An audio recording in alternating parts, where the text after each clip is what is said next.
Well, this is the Q&A podcast, and I'm your host, Peter Slen. Thanks for joining us. In a moment, we'll introduce you to Enes Kanter Freedom, former NBA star and human rights advocate who has written a book about his NBA career, his coming of age in the U.S., and his human rights fights with Turkey, China, and with the NBA. That conversation begins shortly. Giving Tuesday is coming, a global day to support the causes that matter most. I'm Paul from C-SPAN, and if open access to your government matters to you, you don't have to wait. Make your Giving Tuesday gift to C-SPAN today. We bring you live, unfiltered coverage of Congress, the White House, and the Supreme Court, so you can access your government without spin or commentary. C-SPAN is nonprofit, commercial-free, and receives no government funding. We're powered by listeners like you. Make your Giving Tuesday gift now at cspan.org/donate. And thank you for supporting C-SPAN, your unfiltered view of government. Enes Kanter Freedom grew up in Turkey and was drafted third in the NBA in 2011. At the time, he spoke little English, had been taught to hate Americans and Jews, and was castigated in his home country for joining the NBA. He tells his story in a coming-of-age way and how he became a human rights advocate, a U.S. citizen named Freedom, and how he faced pushback from Turkey, China, and the NBA. Our conversation with Enes Kanter Freedom about his memoir, In the Name of Freedom, begins now. NBA star and author Enes Kanter, when did you become Enes Kanter Freedom, and why? Well, back in 2022, I can proudly say that I became an American citizen. And I remember after I actually passed my test, the lady asked me, would you like to, add or change your name or your last name? It was actually like a very quick moment. I literally closed my eyes in a few seconds. It was like a quick movie. In like 3 seconds, I have literally like seen everything, every struggle that I've been, going against till that moment. And then I turned around to her. I was like, I would like to change my last name to Freedom. She actually started to tear up. I wish I could tell our audience and especially all the young kids out there how fragile and important that word is. So I wanted to make that word part of me and literally just carry it everywhere I go and put it behind my jersey so I can inspire millions of kids out there. You write in your new book, In the Name of Freedom, that being raised in Eastern Turkey, you were taught to hate Jews and Americans. Well, it's actually a very interesting story because, so if you are a politician in Middle East, and if you want to be elected again, you do a couple things. You attack America, you attack the West, you attack Christian people, and you attack Jewish people. And unfortunately, the base is so uneducated. They're like, wow, look at our leader. He's standing tall against America. He's standing tall, strong against the West. Let's vote for him. And every politician uses that. So that was pretty much like the case when I was growing up. And I remember, one day I went downstairs to play with my friends who are not even teenagers. I was 9 years old, as well as my friends. So my little friends, they were burning American flags and they were breaking crosses. And I remember asking one of my friends, I'm like, guys, what are you doing? They said, well, we should hate America. We should hate the West, hate the Christians, hate Jewish people. You should hate it too. And they gave me a flag to burn it. It was an American flag. They gave me a flag, they gave me a lighter, and they said, burn it. I literally looked down. I'm like, this is not a right thing to do. I threw the flag down. I ran upstairs to my mom. I was like, Mom, my friends are telling me to hate America, hate Christian people, hate the West, hate Jewish people. What do I do? My mom said, I'm not going to tell you what to do, but do not hate anyone before you meet them. So that day I gave a promise to my mom. And going forward, I never hated anyone till I met that person. And then literally 8 years later, when I was 17 years old, I came to America for the first time. I even remember asking my dad, when my dad said, enough is enough, you're going to America, you're going to get your education there and play basketball. I even remember like asking my dad, Do you really want me to go to Devil's Nest? And he said, go and see it yourself. And came here for the first time, and I realized that everything that I learned when I was growing up was just false. Mr. Freedom, tell us about the Kanter family. So my mom and my dad and my sister still back in Turkey. My dad was one of the biggest scientists in Turkey, and because of the things that I talk about, unfortunately, he got fired from his job. My mother was a nurse, and then my sister went to medical school for 6 years. It's a very education, that they care so much about education. Even when I told my dad that I want to play basketball, he did not want me to play any sports at all. All he cared about was me going to school and focus on my schoolwork. And I remember, they care so much about democracy and freedom and justice. Because of the things that I talk about, my dad got fired. My sister went to medical school for 6 years and she still cannot find a job.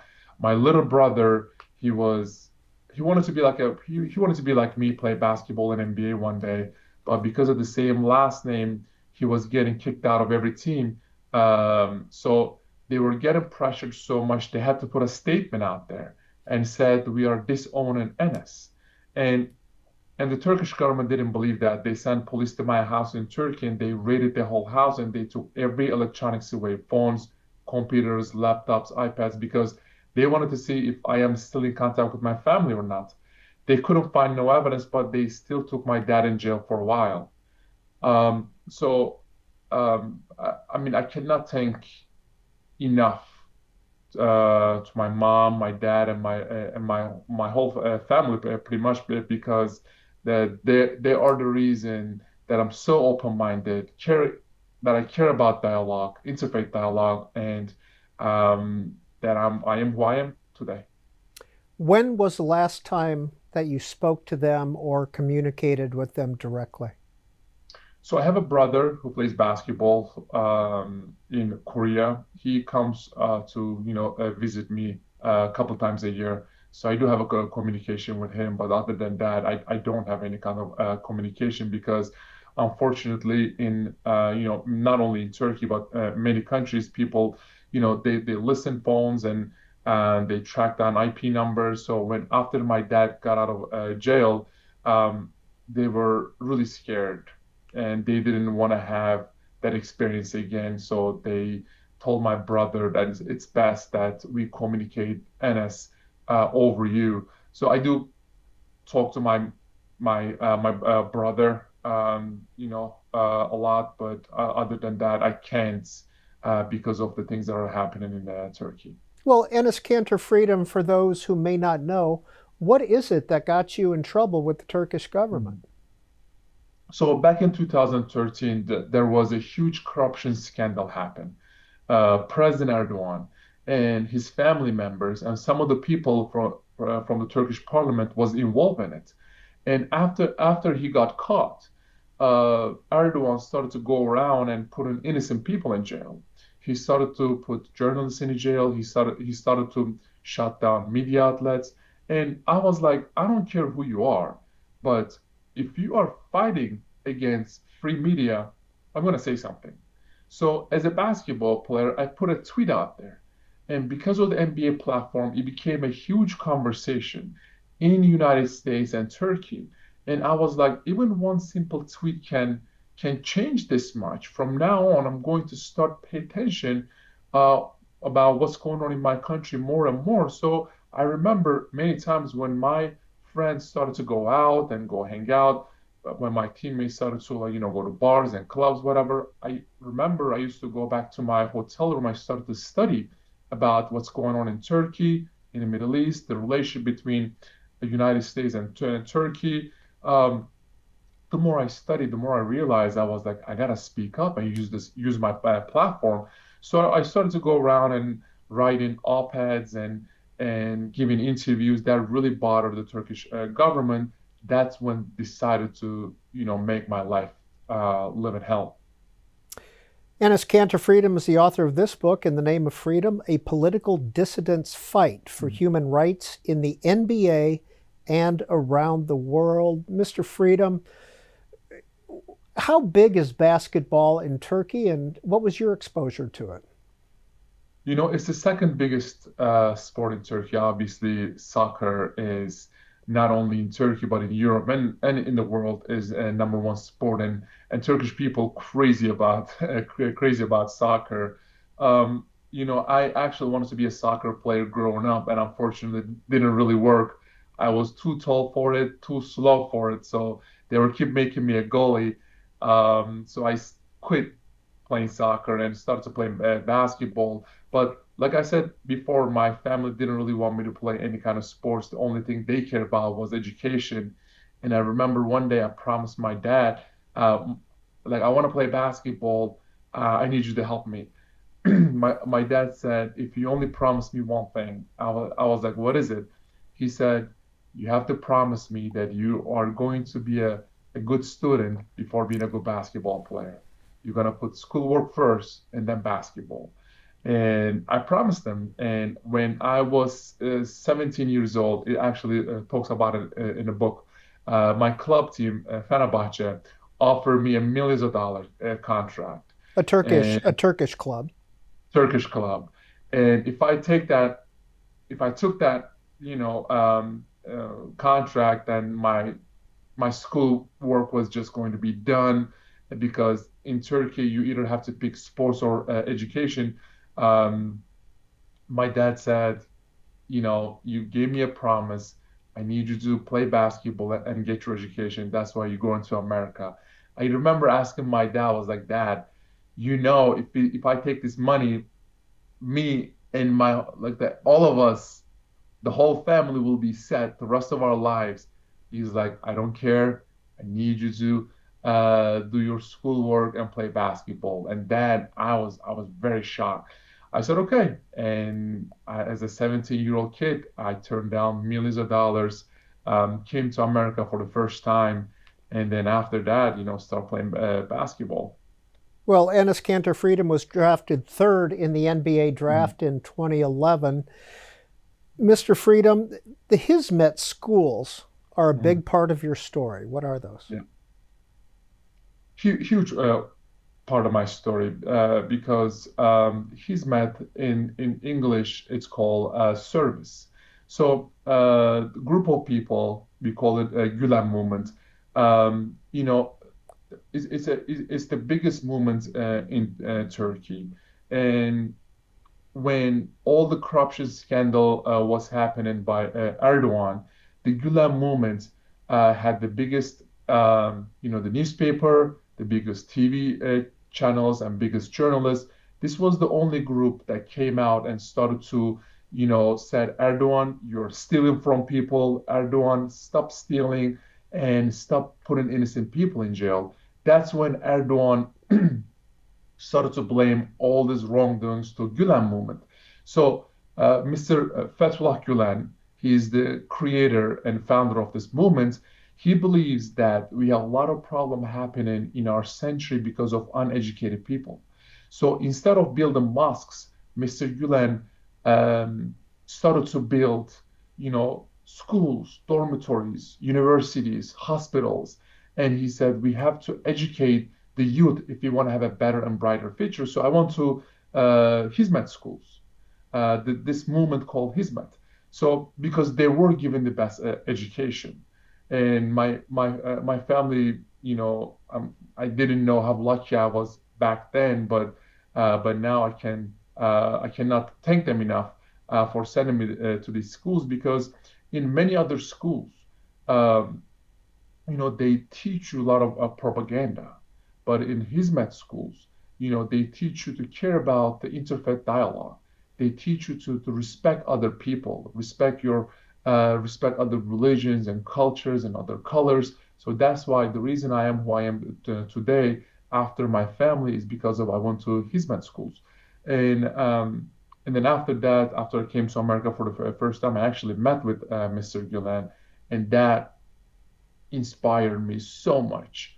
And I was like, we got a lot of work to do. and I cannot wait to start. Now, Fethullah Gulen, he was a political dissident imam, correct, in Mhm. Pennsylvania? Yep, Is that correct? yep, yep. And where does his story end? So he passed away last year. I don't know how much you heard about it, but he passed away last year. But his ideas and his vision and his mission still carries on and will carry on forever, I believe, because it's the vision and the mission of hope, peace, and dialogue and education. So when I met Mr. Gulen for the first time, and he looked me in the eye. The first thing he said to me was, he said, it doesn't matter what your background is, your religion, your skin color, your ethnicity, or whoever you are. We have to leave our differences on the table and trying to find what we have in common, because we only have one world to live. So we need to make this world better together, and that's the key word, together. That inspired me so much. That actually made me a better teammate, because in our locker rooms we have so many players from different religions and cultures and colors and language. But what I did, we left our differences in that locker room, went out there and played basketball. That made us a better teammate. That made us a better friend, actually. So that's why his ideology, his vision and mission made me a better person on and off the court. Mr. Freedom, there were a couple of early incidents here in the United States that spoke to the fact that you had not yet reprogrammed yourself. You had an Mm. Israeli roommate at basketball camp, you went to Thanksgiving dinner, and Mm. then you went to a Seder. Tell us about those. Oh God, they are actually. So before I met with Mr. Gulen, right? Um, it doesn't matter how you grew up. For the last 17 years, all I heard was propaganda on television, on media outlets, and also a newspaper. I remember when I came here for the first time, obviously I was going to a high school, and after our first practice, I was about to leave the locker room. Two of my teammates who were Christians, they came up to me. They're like, "Listen, we know that you're Muslim, and we know that you are very new here. If you want, uh, we can take you to go get some halal food, and then after that, maybe we can take you to a mosque and you can pray." I didn't even answer. I turned around and left the locker room because I didn't know what they were trying to do. And then right I was about to leave the facility, I remember the promise that I gave to my mom. I turned around, got in the locker room, and I said, "Okay, what do I have to lose?" So first we went out to a mosque. They were so respectful. They took their shoes off and waited for me to pray. And then after that, we went to go get some halal food. And that two of my teammates, I cannot appreciate them enough because they put a question mark in my head. And that was the first time that I have realized for the last 17 years, all I heard and learned back in Turkey was just a false narrative. So there are so many immigrants that live in our country. To all the Americans out there, take the first step. Have these uncomfortable conversations with one another. I promise you, you're going to see a huge growth because of those conversations. And actually, so I had a really big charity event. Um, and I remember I met with this girl. She was a friend of mine. And then we started to, talk, and she was helping me with my English, and she was helping me with so many other things. And I remember one day, she called me and said, "Would you like to come to a dinner?" I was like, "Sure, I'm free Thursday." She's like, "No, no, no, no. I want you to come Friday." I was like, "Why does it have to be Friday?" Because she said, "Well, that's when our big dinner is." It's called Shabbat. I was like, what's a Shabbat? They said, well, that's our religious dinner. I was like, I'm confused. What are you talking about? She said, well, just because I'm Jewish, as soon as I heard the word Jewish, I hang up the phone. And I was like, I cannot believe all this time I was friend with a Jew and I just had a conversation with someone who's Jewish. I was like, am I going to hell? And I remember that night, I was like, barely slept because I was like, having friends, like becoming friends with Christians are fine, but becoming friends with Jew, I was like, there's no way. But then I remember the promise that I gave to my mom. So the next day, I called her. I was like, okay, I'm going to come to your house. I'm only going to stay there for 30 minutes and I'm going to leave immediately. She said, fine. I was like, there are two rules. I don't drink alcohol and I do not eat pork. She's like, good. We don't eat pork either. I said, okay.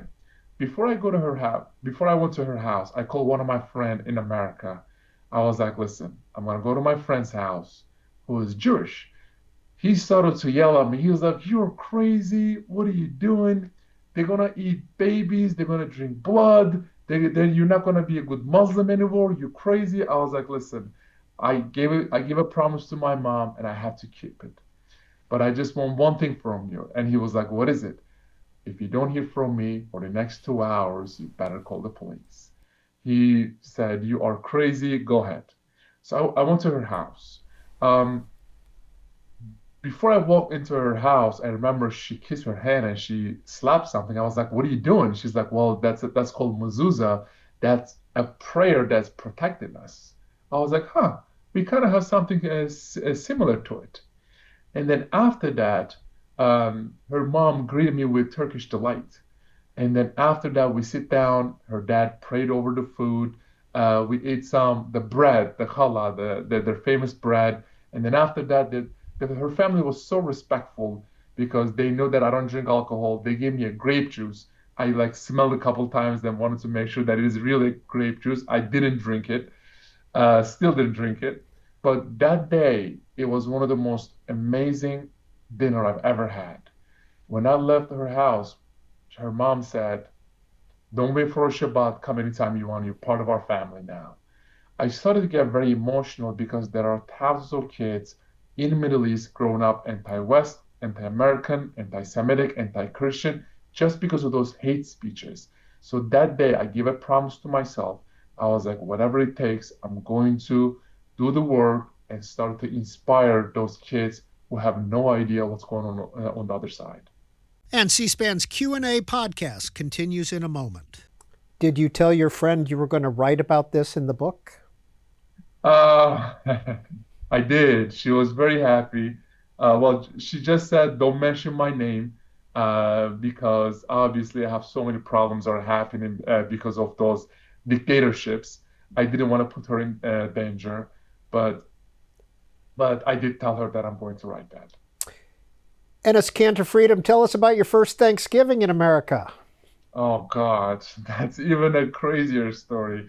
So my first Thanksgiving, obviously, that is the Thanksgiving. This was Thanksgiving after I met with my two of my teammates. Obviously, I met them, but I still literally like don't trust anything because this is like literally my like whatever. Like I'm very new in America. So I remember I went to one of my friends' house for a Thanksgiving dinner, and I just thought I'm just going to a dinner. I didn't know what Thanksgiving was. And then after that, they basically told me, like, explained to me what Thanksgiving is. Obviously, my English wasn't that good. So I just got out of a practice. I had my backpack. I went to their house. Obviously, I don't really trust anyone at this point. I'm very like, I'm looking around. I'm very nervous. And then after that, we sit down on a Thanksgiving table. We hold hands. I did not want to hold hands. They were praying over the food and they were telling each other what they're thankful for. And I remember that like I just didn't want to eat the food. The reason I didn't want to eat the food because I just didn't know what was inside of it. And back then it was so crazy because a Muslim didn't prepare the food. So I was like, you know what? I don't know if I could eat this. They said, fine, just leave it on the table. And I remember I opened my backpack while they were busy talking to each other, while they were just going around and singing whatever. I put the food in front of me. I put it in my backpack. I don't know. I put it in my backpack, and because I just didn't want to be rude at that point.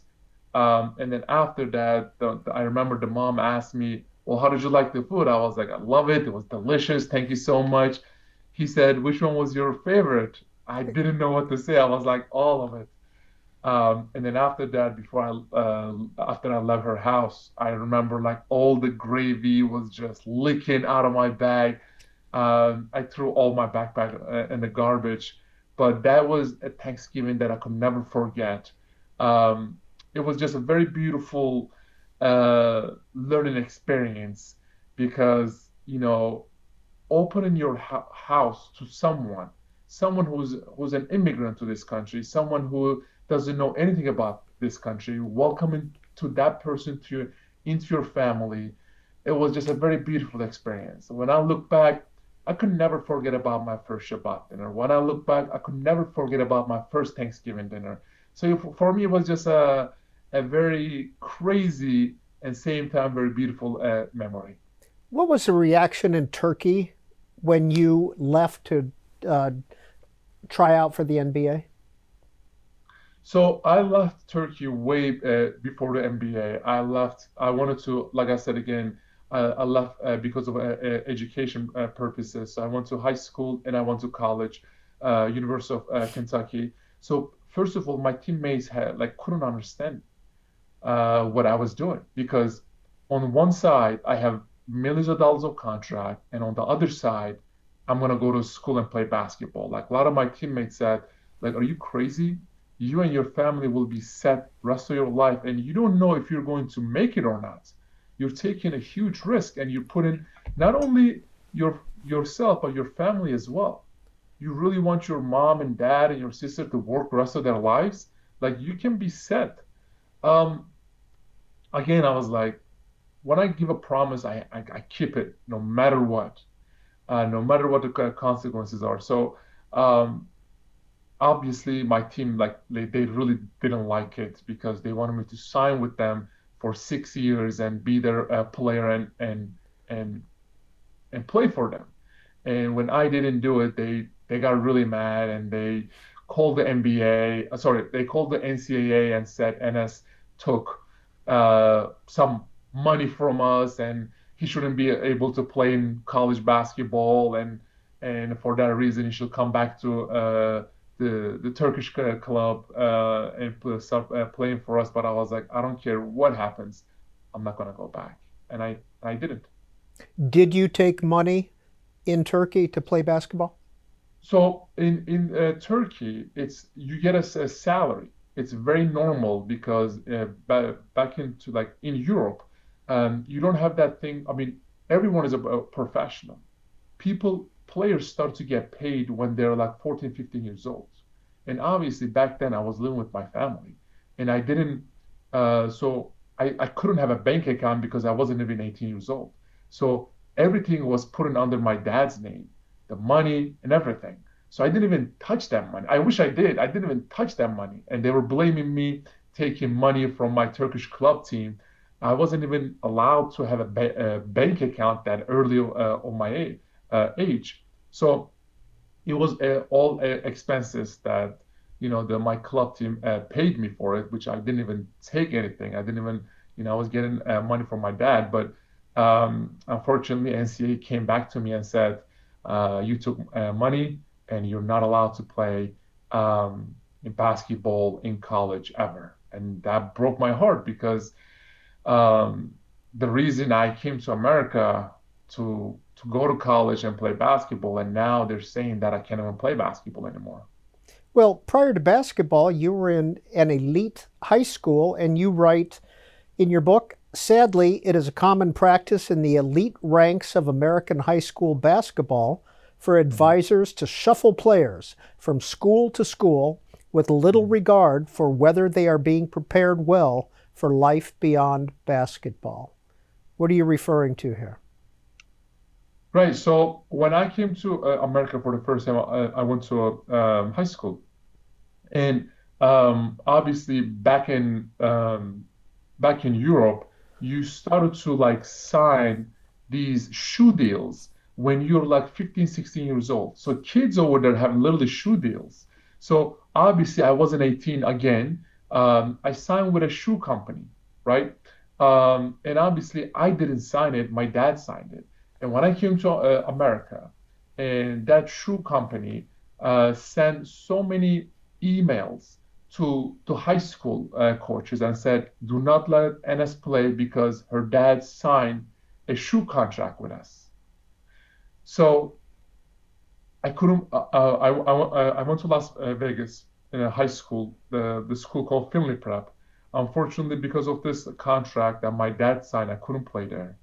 And then after that, I went to West Virginia, another high school there. Because of the contract, I couldn't play. And then I moved to a prep school. Obviously, the rules in prep schools are a little different. Um, and then after that, I played prep school. And that 1 year, I only focused on obviously class because I really wanted to take my SAT and then go to a college. And that was my whole goal, just really focus on my schoolwork, play basketball at the same time so I can go to a good college. So I signed with University of Kentucky, and then after that, NCAA ruled me ineligible forever. So no high school, no college, and I remember having a conversation with John Calipari. He was our head coach back then. He said, "Listen, you're never gonna play basketball ever again in college, but you're still part of our family. So if you want, uh, we can we can work around it." I was like, "What do you mean?" They said, "Well, we can make you an assistant coach so you can practice with the team." So NCAA said I'm not even allowed to practice with the team anymore. So they made me an assistant coach at the age of 18. So I start practice with my teammates and started to get ready for the draft, NBA draft. And I got drafted back in 2011. I was the third overall pick, first round, and after that, literally like 10 or 11 days later, uh, news came out and said there's a lockout in NBA.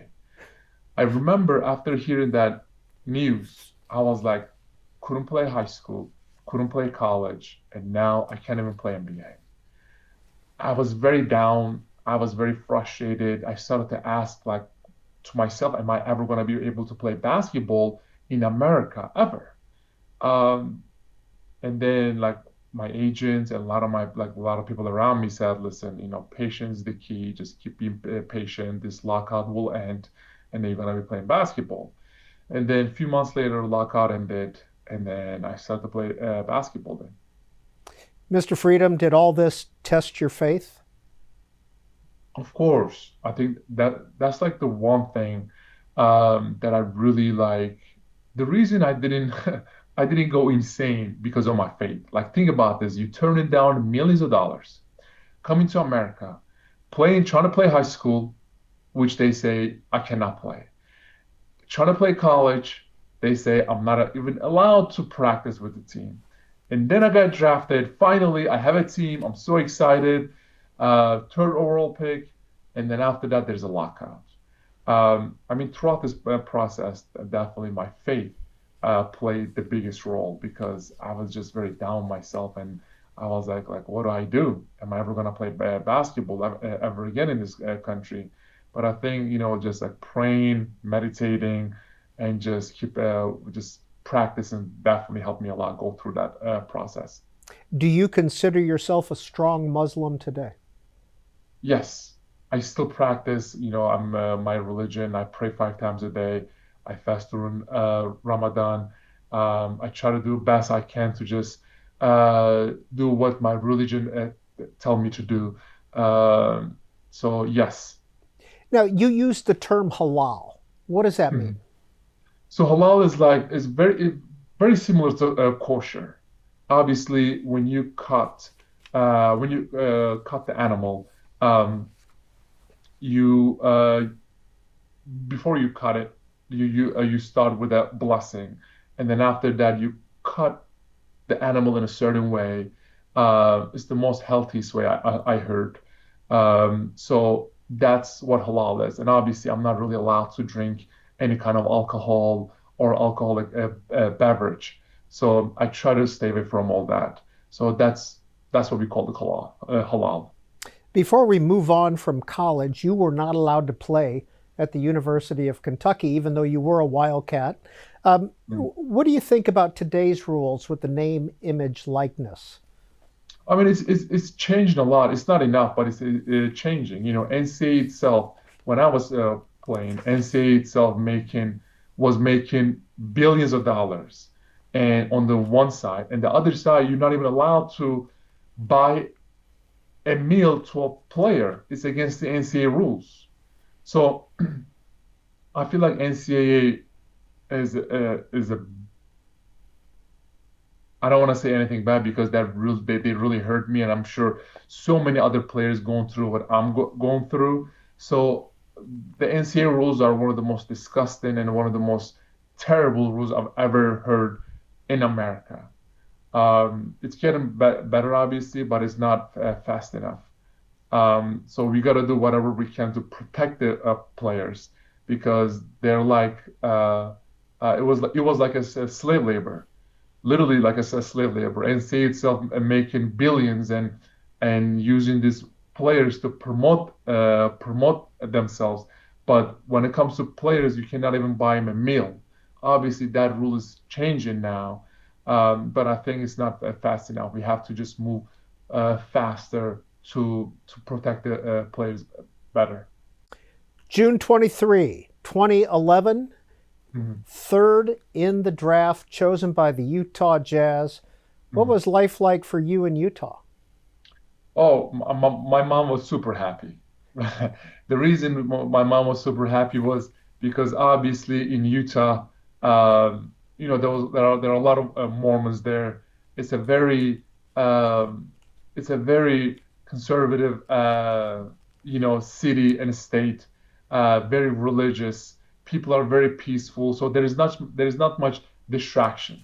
My mom and my family knew that only thing I was gonna focus on was basketball. No nightclubs, no bars, no any kind of like distraction.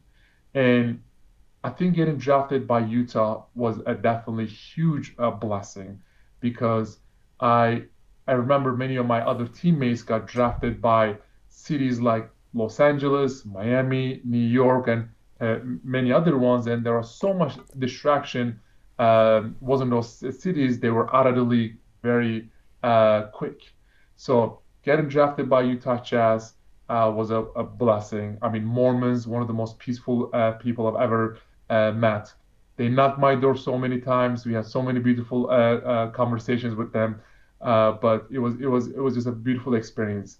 And then after that, I got drafted by Utah. Then I got traded to Oklahoma City Thunder, another city, very conservative. I mean, very heavily Christian populated city. I think when I was there, I grew so much because I learned a lot from the Oklahomans, how much they were respecting their religion and culture and how much they care about basketball. I think that the one thing with Oklahoma, when I got traded, um, when I landed from in Oklahoma City for the first time, before I even um, got into the gym, the the general manager Sam Presti took me to um, to Oklahoma Memorial Museum, and they were teaching me about the Oklahoma bombing. And obviously, like it's so like it's almost impossible not to cry. And after that, when we left the museum, they said this is what the city has been through. So don't forget, every time you go out there, this people is being going through a lot. You're not only playing basketball for yourself, but you're playing for for this city, for this people. And at that moment, you're like you want to just give everything you have on that court, you know? And that only not only for me, they they do it to every coach, they do it to whoever working for the Thunder organization. So I think they were definitely the most professional organization I've ever played for. And that's in Oklahoma City where you begin posting on social media about Mhm. Turkey, right? Yep. That was the first time, and actually, That's when they tried to kidnap me in Indonesia, and then after that, they arrested me in Romania. Um, And luckily, when you you say know, they, you mean the Turkish government. Turkish government, yes, and that obviously, when playing for Oklahoma City Thunder, I was, lucky enough to know Senator James Langford. He is the senator of Oklahoma, and when they arrested me in Romania, I remember I was just with my manager, and there was two police watching over us, and one of them left and went to the bathroom. Other one came up to me and said, "Listen, um, I know your story. I've been following you. I know what's going on." I was like, "Do you want an autograph?" He said, "Forget about an autograph, man. You have 2 hours. They put your name on Interpol list, and they're about to extradite you back to Turkey. So call whoever you're going to call, but you have only 2 hours." And I remember I immediately took my phone out of my pocket. I called Senator Langford. I was like, "Senator, these people are telling me that I have 2 hours. I just got arrested because of the Turkish government. What do I do?" He said, "Don't panic. I'll handle it in a jiff." I was like, "Okay." Literally in 45 minutes later, two gentlemen came out and said, "This is your passport. This is your ticket. Just leave. Leave immediately, or you're gonna get us in trouble." I don't know what Senator Langford told them, but they were just telling us to leave. And then after that, I left Romania. Mr. Freedom, what kind of things were you posting on social media that got you in such trouble? So I was posting about all the corruption scandal that is done by Erdogan, and I was posting things like free media, free all the journalists. I mean, you yourself, you're a journalist as well. Just think about, just because of what you talk about or what you write, they put you in jail. So we if you want to have a brighter, country, you have to protect the rights of the journalists, because that shows that our First Amendment, freedom of speech. So unfortunately, that wasn't the case for Turkey. So I literally started to post things online to protect the rights of the journalists and the free media. That really bothered the Turkish government, unfortunately. And at this point in your career, the other Turkish players were starting to stay away from you. Why? Yeah.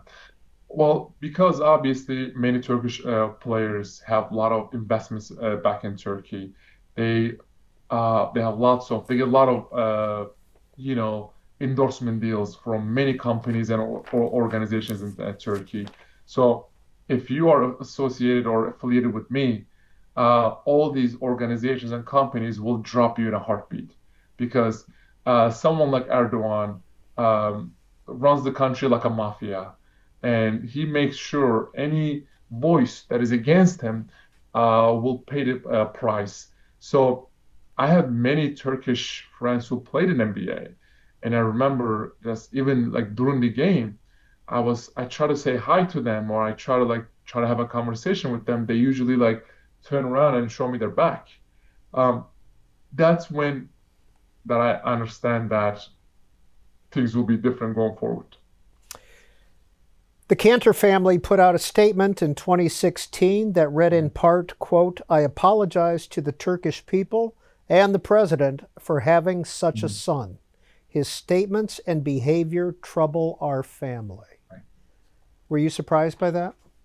Well, I was not surprised at all, I will say, because obviously they were gonna do best they can to protect themselves, because not only my mom, my dad, or my sister, like rest of my family was getting affected as well. Like many of my uncles were getting fired from their job because of myself. So after they put that statement out there, I mean, it didn't really work because they didn't believe in that statement. They still came to my house. They still took my dad in jail for a while.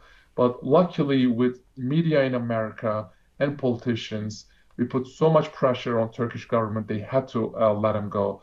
But the thing is, I mean, if I know that one day I will see my mom and dad, and when I meet with them, uh, they are going to explain to me why they did that. Uh, but obviously, back then I couldn't really explain anyone, especially my teammates, that they're doing this to protect themselves. But um, again, they were just protect themselves. And C-SPAN's Q&A podcast continues in a moment. When you were playing with Portland, which you describe as a scary city, you say that Colin Kaepernick told you, quote, "Don't trust the NBA Players Association." What did he mean? So Colin was my good friend. After I started to criticize Nike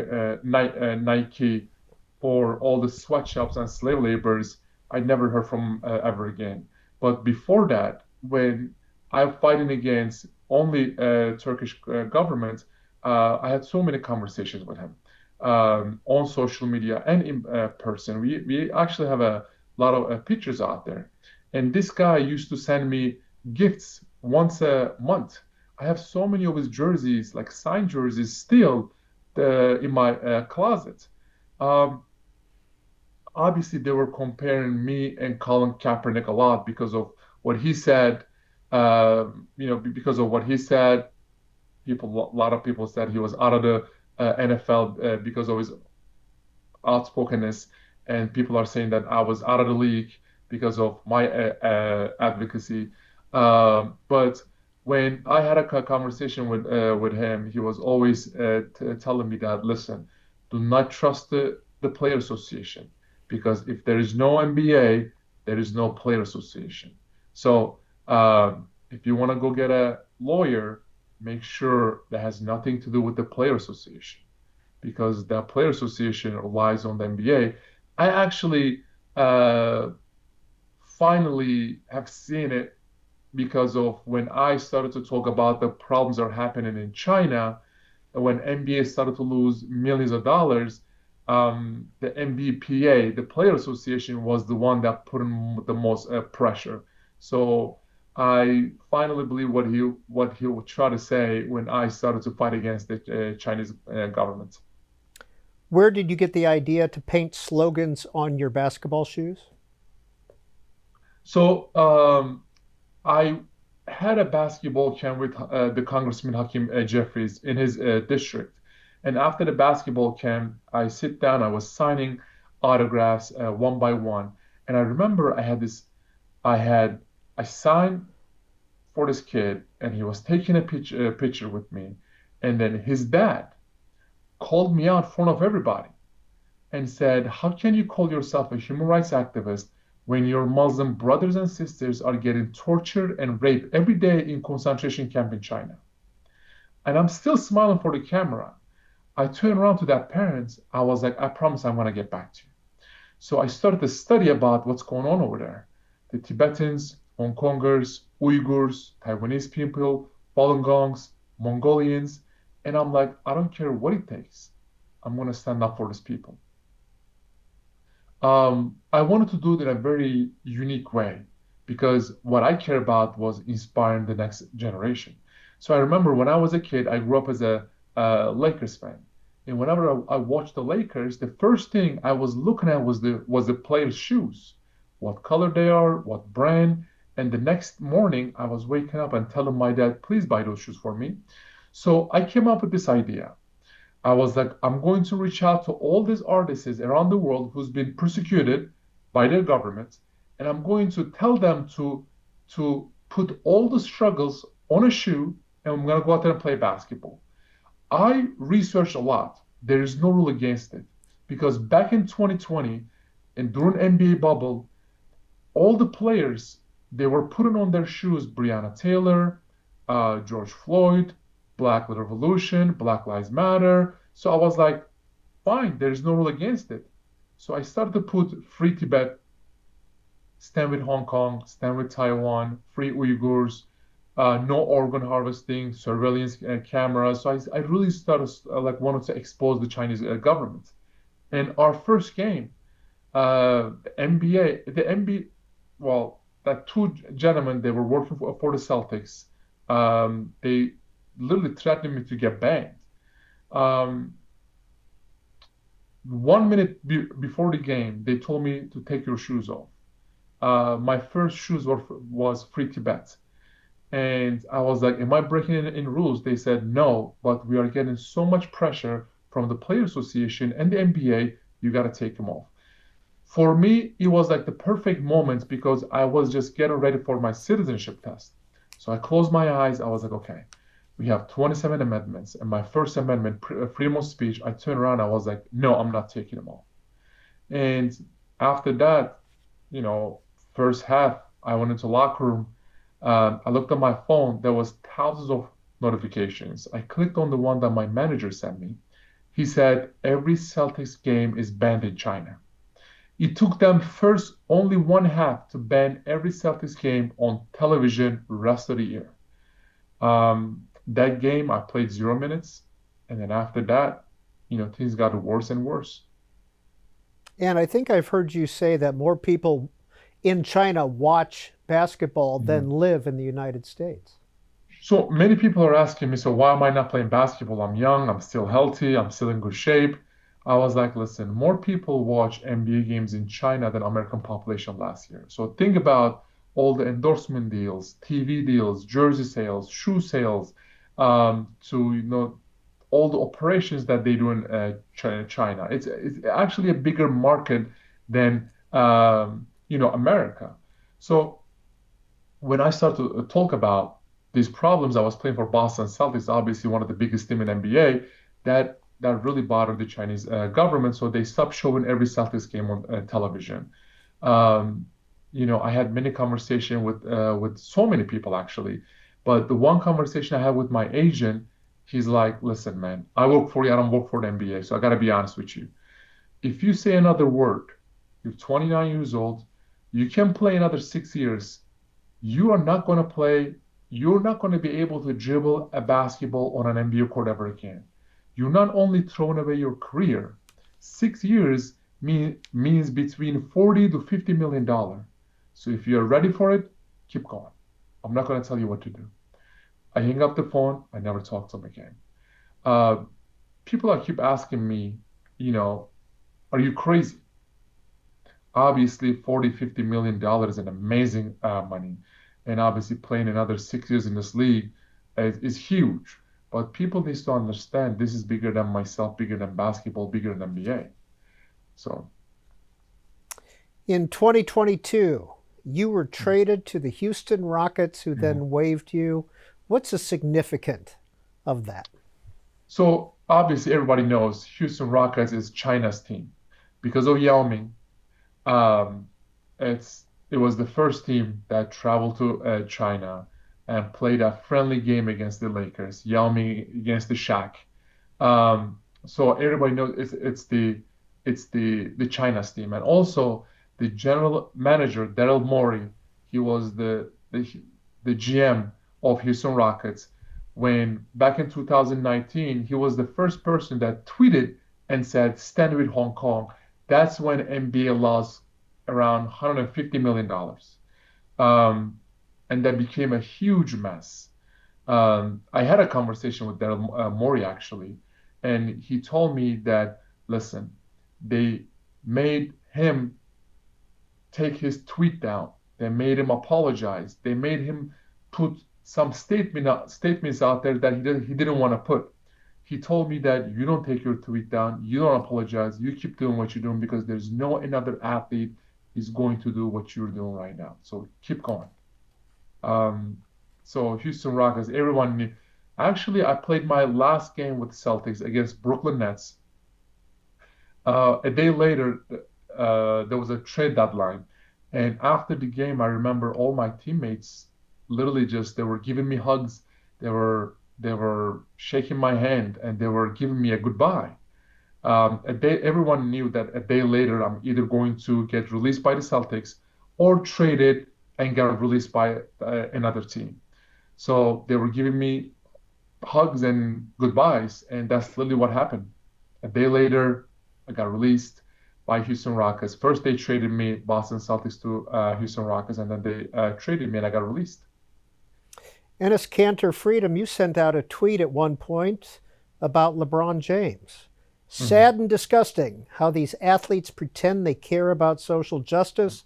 They really do shut up and dribble when Big Boss says so. Yeah. So obviously, LeBron James is one of the most, magical and one of the best basketball player ever touch a basketball. And I remember when the problems were happening in America, he was one of the first athlete that came out and said he's more than an athlete. He's a social justice warrior, and he talked about so many problems are happening in our country. And when they asked him about the problems that are happening in China, he said, "Oh, I don't know enough. I'm not educated enough," which is a 100% lie, because he knows that his shoe, his clothes, and everything the shoe brand Nike that he signed a $1 billion lifetime contract with, that is being that is used slave laborers, and his shoes being made by slave kids back in China. So I wanted to call out his hypocrisy because obviously he is the face of the league, and every time there's something happens, he's the first person that came out and talk about it. So I don't want to only single out LeBron. Obviously, there are so many other players who's been a Nike player or other Chinese shoe brand company that is signed with a lot of big time money, but that was the reason that I called them out. Nike has a lot of power in NBA policy. Nike is like a mafia, yes. I mean, everything is being controlled and run by Nike for sure. So it's everyone, and actually every player knows that.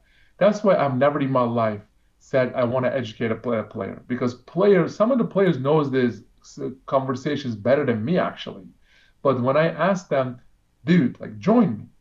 Let's create this movement and let's talk about not politics, but human rights violations. They said, listen, I think what you're doing is so inspirational, so amazing. Keep doing what you're doing, but we cannot support you out loud. I was like, why? They said, well, we have shoe deals, endorsement deals. We want to get another contract. I asked them one simple question. I was like, put yourself in their shoes. If your mother, if your sister, if your daughter was in those concentration camps getting tortured every day, would you still pick money and business over your morals, values, and principles? When I ask them that question, they usually turn around and leave the locker room. Enes Kanter Freedom, you've testified in Congress about China. You continue to make statements about Turkey. Do you feel safe leaving the United States today, and do you feel in danger here? So I am now only allowed to travel 29 countries in the world, because my name is on Interpol list. And if I go to a country and that country has an extradition deal with Turkey, they have to send me back. So unfortunately, I cannot. I'm an American citizen. I have an American passport, but I'm not really allowed to go to every country I want out there. So that is the danger if I live outside of America. But inside of America, I had a conversation with some of the people of the State Department. They were briefing me about which dictatorship can use what kind of tactics to get me. I was like, go ahead. They said, well, the Chinese government first. They said, you're 29 years old, you're a single guy. Going forward, you're going to get text messages, WhatsApp calls, DMs, social media messages from one of the most beautiful girls in the world. Do not answer them. They're Chinese spies. Number two was Russia. They said, not in America, but outside of America, they will follow you and they will try to poison you. They said Iran. They don't play with fuels or poison. They will literally come and shoot you. They said North Korea will hack your phone. Turkey will try to kidnap you outside of America. So we wanted to brief you about these tactics so you can be like, aware of what's going on around you all the time. It got to a point, there was one point the death threats were so much. I had a conversation with the FBI. I was playing for Portland back then. I was staying in a house. They said, this is not a safe, you have to move to a hotel room. So I moved to a hotel room. When I was in a road game, they came to my hotel room and they set up this thing called panic button. They said, whenever you feel uncomfortable, push that button. We'll be there in 2 or 3 minutes. It's very sad because I'm an American citizen and now I have to live with a panic button right next to my bed. And back in 2022 or 23, I believe, I went to Vatican and I had an honor to meet with the Pope. And literally, obviously, it became viral. Literally the next day, the Turkish government put a bounty on my head.